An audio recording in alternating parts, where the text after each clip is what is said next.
Hey everybody, this is Natalia Lima with Curious Cat Bakery, and welcome back to the channel where I share my vegan baking tips, recipes, and hacks. I just spent a couple hours here in the kitchen baking, and I figured I'd start filming because as I was doing that, I just had this realization of how far I've come. I own my own bakery now, as you know, and I'm about to drop off all of those things that I just baked at different restaurants and cafes here in town. But not so long ago, I was just another clueless baker and vegan trying to figure stuff out and failing miserably at it. The road from knowing absolutely nothing about baking, much less vegan baking, to owning my own bakery and having customers tell me pretty much daily that you can never tell the stuff is vegan has not been easy and definitely had some disasters along the road.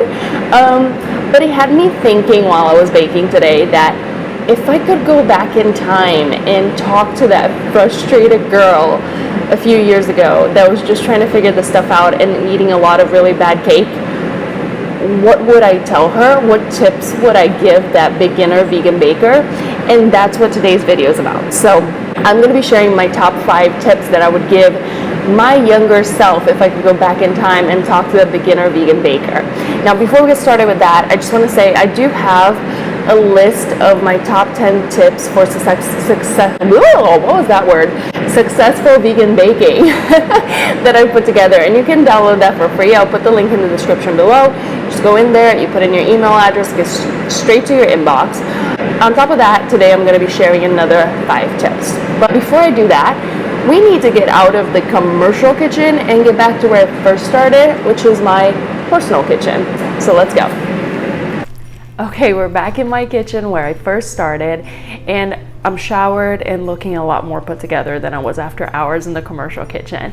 So let's get to my tips. So my first tip for my beginner baker self from years ago would be, don't try to veganize anything. I know that sounds crazy, but hear me out. I'm guessing you, like me, have a book or a binder of recipes that's recipes that are non-vegan that have been passed down to you. So this is mine. My grandmother passed this down to me, and it has all the recipes that I grew up eating and loving, like her chocolate cake, her orange cake.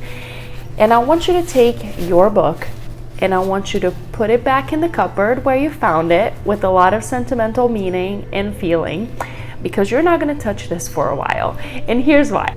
Right now, when you're just getting started with vegan baking, you do not have the skills required to make these recipes vegan in a way that doesn't, how do I put this delicately, suck.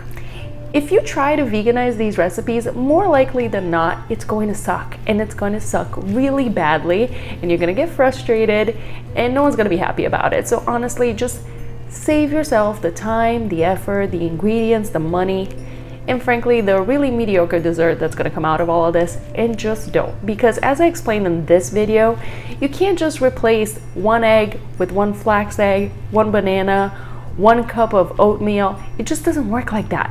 So until you figure out the rules and you get more used to vegan baking, you are not ready to take on a non-vegan recipe and make it vegan. You're just not, okay? Just accept that. Start with an already vegan recipe and get your feet wet. In a while, when you're more comfortable with the rules and how it all works, then you can open that cupboard, get that book out, and start experimenting. The second tip that I would give any beginner vegan baker is to start with ingredients that you know. So right here, we're in the pantry for the Curious Cat Bakery, and you're gonna notice that most of these ingredients are things that you've heard of before.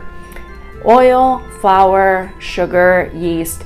These are ingredients that any baker, vegan or not, is familiar with, and that's what you need to start with. When you first go vegan, you might start seeing some recipes that require nutritional yeast or rice flour, coconut sugar.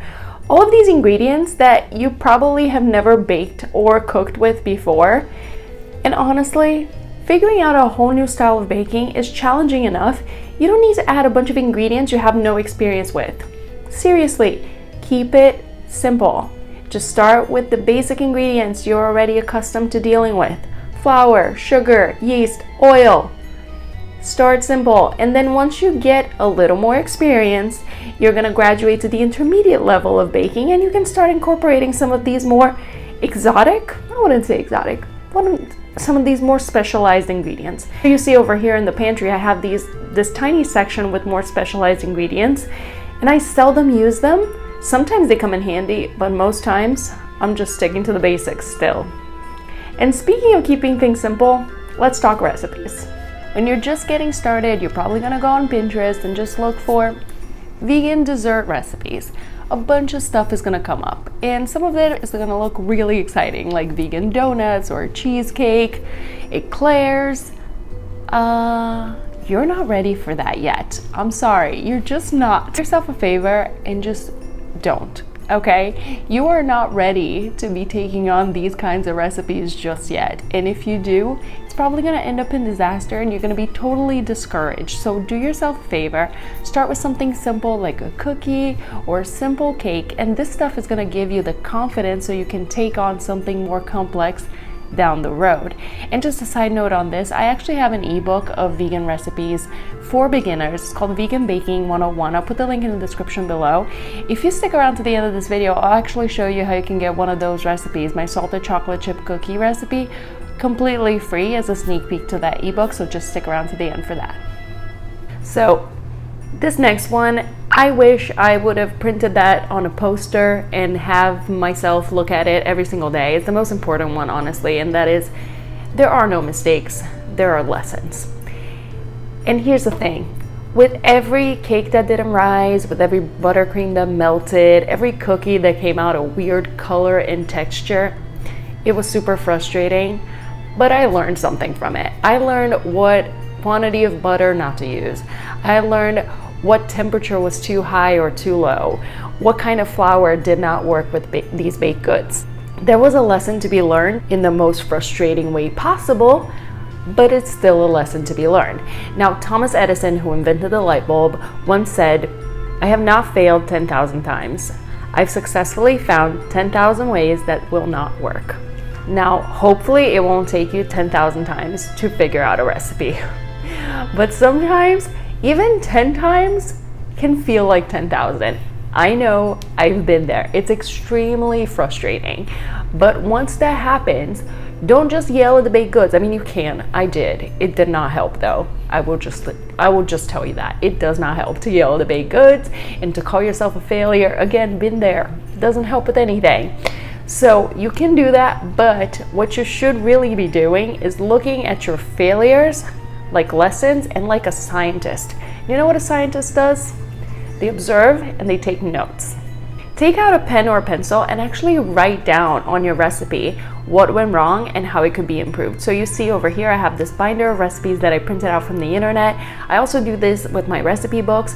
I just write down on the margins what went wrong and how it could be improved, either adding a little more salt or maybe replacing an ingredient with something else. Now that way, when I try this recipe again in the future, I'll know what adjustments to make, because I don't know about you, but future me does not remember anything.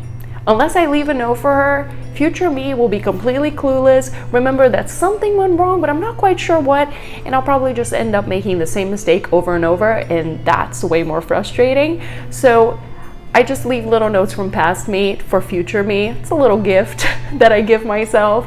It's the gift of sanity. So you might want to do this for yourself too. Just write down on the margins how you think this could be improved or just what happened. That way when you try it again, you know what not to do. Now I want to hear from you. If you've been baking for a while, what tips would you give your beginner baker self? Tell me in the comments below.